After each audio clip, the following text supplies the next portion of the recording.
Well, good evening. We're here at the State Emergency Operations Center providing an update on Hurricane Helene. It is currently making landfall in Taylor County in the Big Bend section of Florida, Deckle Beach. It is a Category 4 storm with maximum sustained winds of 140 miles per hour. It is moving northeast at 24 miles per hour. Hurricane force winds are extending up to 60 miles from the center of the storm, and tropical storm force winds are extending 300 miles from the center of the storm. I'm joined here, of course, by Kevin Guthrie, the Division of Emergency Management Executive Director, as well as Dave Kerner, Executive Director of the Florida Highway Patrol. We have had a report of a fatality on the roadway. Car driving on I-4 near Ybor City in Tampa was hit when a sign fell onto the highway. So that just shows you that it's very dangerous conditions out there. You need to be right now just hunkering down. Now is not the time to be going out. Not only are we seeing it hit landfall here in northern Florida, you're still seeing surge and water rising in parts of Florida far south from the Big Bend area. So you look at southwest Florida, you look at the Tampa Bay area, you're seeing really significant amounts of surge. There's going to be streets that are flooded and will continue to flood all up and down the west coast of Florida. So it's hazardous conditions right now, and please, do not be going outside until things settle down. We know that travel on the roads can be hazardous, and we typically, unfortunately, will have fatalities in every storm from that. When you are out on the roads in the middle of one of these storms, that is very, very dangerous. So please do not do that. Stay put. Also, if you're sheltering in place, know your surroundings in terms of trees. You are going to see trees that are going to get knocked down. I'm sure some have already been knocked down. But you have these 140 mile an hour winds hitting here in North Florida. This is going to extend. I mean, you're going to have hurricane force winds that are going to extend across a couple counties to the east and west of Taylor County. And that's going to cause trees to fall down. If you are in an area where you have that, please take precautions there. Treat it almost like a tornado as that's going by you for there. We have many major bridges that have been closed throughout today at various points. Most of the major bridges, of course, in places like Tampa Bay have been closed, and they will be open as soon as it's safe to reopen them. We have FDOT, they're standing by. As soon as it's safe, they're going to go in there, do the inspections, and get those bridges open again. You may, if you're here in North Florida, you may have a period of calm when you are in the eye of the storm. Just understand that storm is not done, and it's very, very hazardous to go out for there, especially with how fast this storm is moving. You're going to be putting yourself in jeopardy if you try to go out in the middle of the eye wall of the storm. We are going to see down power lines. Those are very hazardous as well. Please do not mess with any down power lines in and around your home or anywhere you may come in contact with them. Also, be very careful about standing water.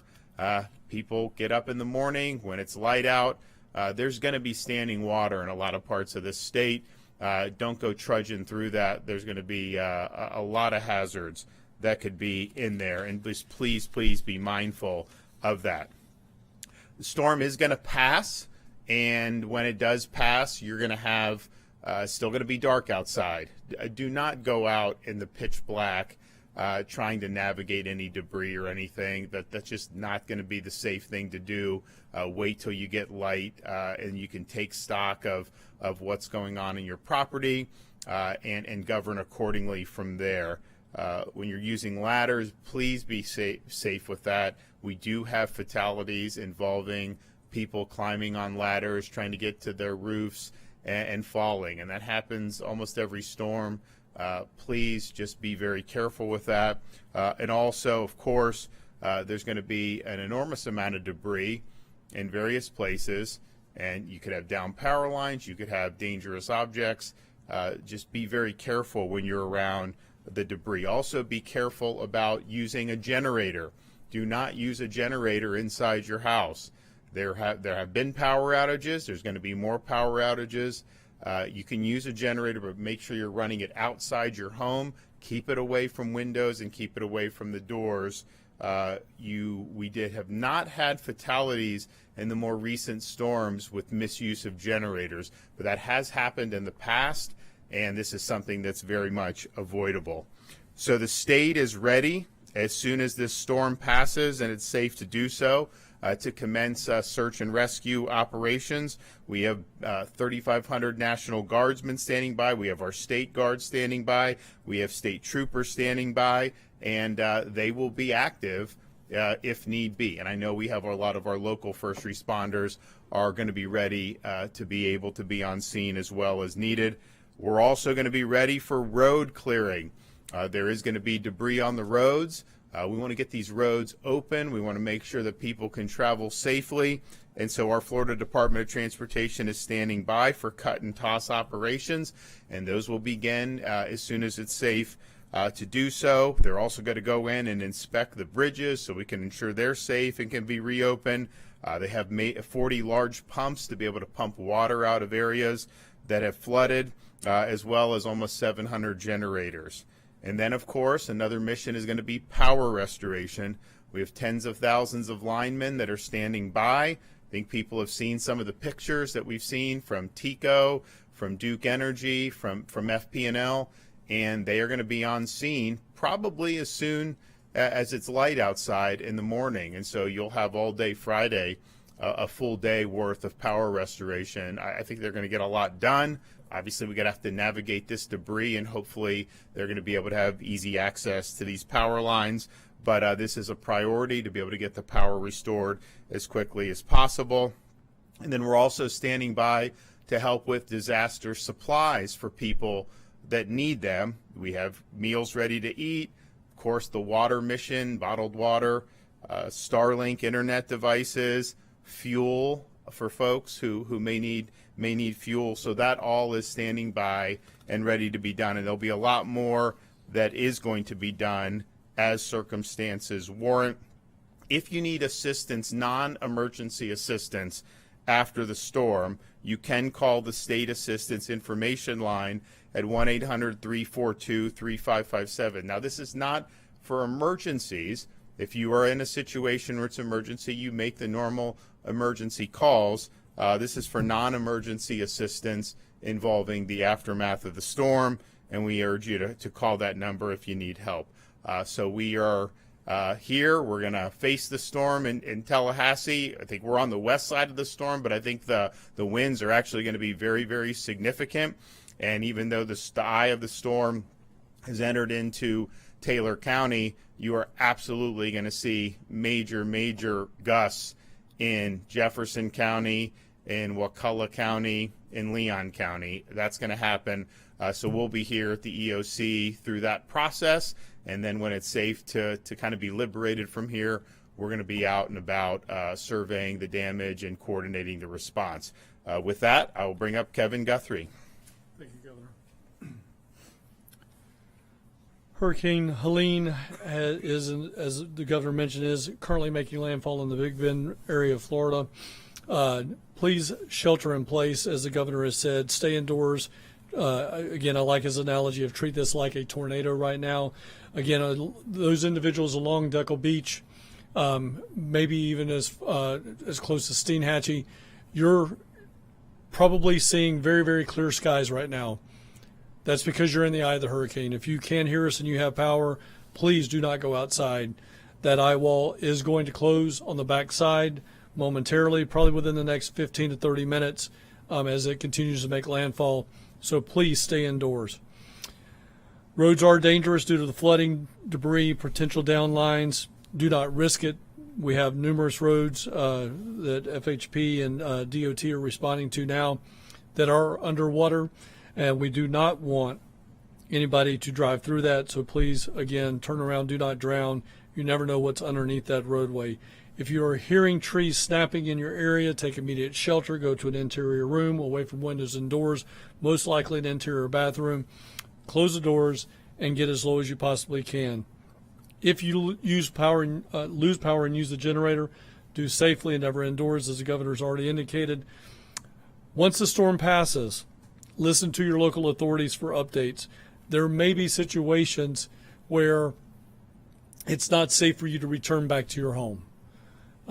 You can call ahead. You can talk to your local sheriff's office, your local police department, and see if they have anything that may be dangerous to where your area cannot actually be accessed. There's nothing more frustrating than coming back into an area after a disaster and you can't actually make it to your home. So call ahead and see if the area is accessible before you spend all the time in traffic trying to get back to your residence. Do not attempt to clean up hazardous debris or down power lines. Make sure you report the damage to local authorities. If you have damage, make sure you're calling your local emergency management agency or local 911 center. Please do not mess with power lines that are wrapped up in trees. If you do need assistance, as the governor said, you can call the state assistance information line, 1-800-342-3557. Again, that's 1-800-342-3557. We have talked about this in just about every press conference we've done, but do not do dangerous things after the disaster. If you need help, we will send you help. If you need help, your local county emergency management agency will send you the help. We have folks like Team Rubicon, the Southern Baptist Disaster Relief, the Methodist, the Catholic Charities, Salvation Army, United Way. All of these agencies will come and help you take the debris off your house. They will help you take the debris out of your yard. They will get on ladders themselves with people that are trained to do so. And that is free of charge. Don't take the risk. Use the free assistance. You can always follow us at floridadisaster.org/updates for latest information, or you can follow us at FLSERT on X and Instagram, and on Facebook at FDEM for real-time updates. And again, thank you very much, Governor.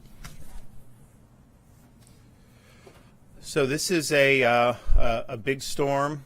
It's a powerful Category 4 storm, but it's also just very large, and it's going to have impacts are being felt, have been felt, and will continue to be felt far and wide. And so when Floridians wake up tomorrow morning, we're going to be waking up to a state where very likely there's been additional loss of life, and certainly there's going to be loss of property. You're going to have people that are going to lose their homes because of this storm. And so please keep those folks in mind. Keep them in your prayers. We've got a lot of folks here that have been lined up, ready, mobilized for days now, ready to go and provide support. Kevin listed some of the nonprofit groups that are going to be here. Of course, the local officials and the local emergency response folks, first responders, they're going to be there. So there's going to be a lot of assistance that's going to be brought to bear. But the reality is, a storm of this magnitude, it leaves a lot of damage in its wake. And so I don't think we're necessarily getting the full pictures of it right now, just because so much of the impact has been in the nighttime and will continue through the wee hours of the morning. But I think when we get the sunlight back up and people are able to go out and take stock, you're going to see some serious damage. So it's not anything that we can't handle as a state. We're very good at being gritting through this stuff, and we know that's just part of life when you live in a tropical climate. But it is going to be difficult for an awful lot of people. So everyone that's been involved, thank you. Everyone out there offering your thoughts and prayers, thank you as well. Okay, any questions? Yes. What's your reaction seeing the storm hit Taylor County after we've had Adalia and Debbie also hit Taylor County? Yeah, I mean, I think it's just, I think Kevin and I were talking. I think their EM director resigned going in when they saw this storm could come to the big, because it's going to be 3 storms in a little over a year. What is it, 13, 14 months basically? And this one is, I think, hit landfall stronger than Adalia did. And Adalia was a major hurricane. Debbie was not as strong, but Debbie left a lot of a lot of water in its wake, and so you have relatively under-resourced community that is having to do that. Now, we're going to be there. We're going to be helping, but it isn't easy when you work hard to recover from Medallia, then you get Debbie, and it's like, oh man, and then you get another big one come right on top of you. So it's not going to be easy, but we'll be there. We'll get through it. I know you mentioned the one fatality. Is that the only one that you know of right now? It's the only one that we know of. But as I said, we wake up tomorrow morning, the chances are there will likely have been more fatalities. It's just when a storm is this big and this strong, there's so many different things that can happen. This one was some car driving on the roadway and something falls on you. We aren't going to have trees falling. We're going to potentially have people, maybe against advice, go out on the roadways. We may have some more road, and you may have had folks get caught up in storm surge. I mean, we don't know, but I think it's likely that one or some of those things will have happened by tomorrow. But no, we don't have any reports of any fatalities other than the one traffic fatality. But I would imagine that will likely change as we get more and more reports through the wee hours of the night and into tomorrow morning. Any word on substantial damage to infrastructure? I know, like there's that one bridge that runs to St. George, and there were a lot of concerns about some of the bridges, things moving up the coast. We don't yet, but I think for sure when we wake up in the morning, the storm will have moved through the state. I think some of the storm surge that we've seen on the Florida Peninsula on the West Coast, some of that may have dissipated by then, and so we're not necessarily capturing in real time the full extent of that, just because it's late and it's dark out and people aren't about that. But I would imagine that you're going to see a lot of wind damage probably in the northern part of the state. I think most of the damage in the rest of the state, I do think there'll be some wind damage because the gusts were out, but I don't think it's going to be like we saw with Ian or Michael for places that weren't in the eye of the storm in terms of that level of wind damage. Now here in the Big Bend area, 140 miles an hour, that's real deal. That's not quite what Michael was. That's not quite what Hurricane Andrew was and some of the other big ones that we've known in Florida. But that's packing a big punch. So we'll have a better sense of that, I think, tomorrow morning. But no, we have not gotten any reports of things like after Hurricane Ian or within like an hour, you saw Sanibel Causeway, you saw Pine Island Bridge washed out, basically. We have not gotten those reports yet. It doesn't mean it can't happen and it won't happen, but not to our knowledge yet. Okay, we will be back tomorrow morning.